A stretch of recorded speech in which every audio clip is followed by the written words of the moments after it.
Hey friends, I wanted to show a real quick video this morning regarding the Alec Baldwin shooting on the Rust set. You guys will remember I put a video out probably in December, I think, when all this went down. And we accurately talked about what happened with the firearm. If you'll remember, we made speculation based on our knowledge of firearms and based on the inaccuracies of what the statements that Baldwin and other people were making at the time of what we thought happened. Meaning that the single action revolver that Baldwin had used in the set, unless it was broken or modified, there was only one way for it to work. And Baldwin saying he never had his finger on the trigger, we knew that was not possible.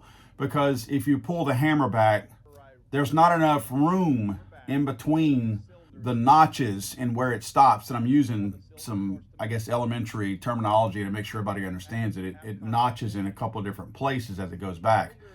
The one place where it could have fallen forward before it actually hits one of those safety notches, the one spot it could have, there's not enough room. There's maybe a 1/16 of an inch where the hammer could drop immediately after you pull it off of the frame.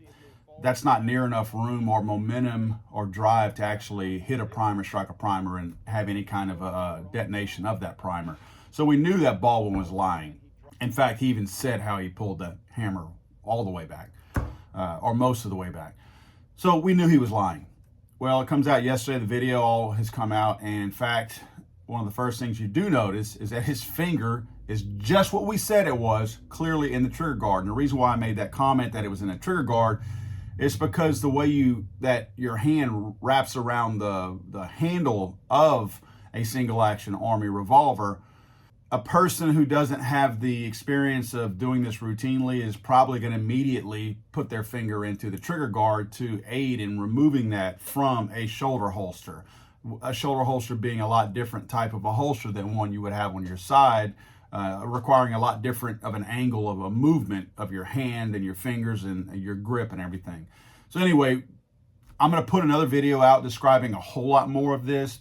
I just wanted to put this quick video out, show you guys that it's very obvious. Same things we talked about, the same things we pointed out actually did happen.